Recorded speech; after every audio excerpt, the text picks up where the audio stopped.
So hi! Welcome back to my YouTube channel, and for today's tutorial, ituturo ko sa inyo kung paano nga ba tanggalin ang CapCut watermark permanently. So ito guys, yung sinasabi ko sa inyo is ito yung CapCut logo nila na nakalagay lagi sa ending ng bawat video natin kapag nag-e-edit tayo sa CapCut.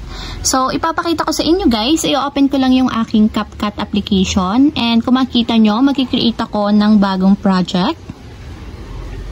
So, for example, guys. So, ayan guys, kung mapapansin nyo, sa bawat dulo nyan kapag nag-create tayo ng bago, so, laging may nag-a-appear na ganito. So, yung CapCut watermark sa dulo. So, para maalis to permanently at hindi na natin kailangang manualin na pagtatanggal or pagde-delete, ang gagawin lang natin guys is balik tayo dito sa pinakang home, and then itap lang natin yung settings button so na dito sa upper right corner.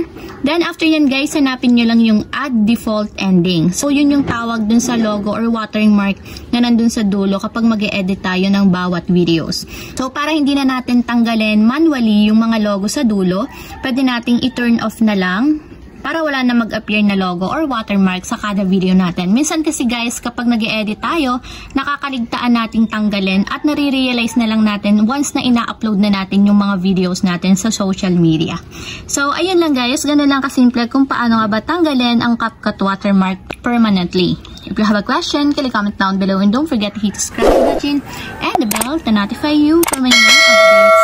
And thank you for watching! Living life, every day, late at night, not okay.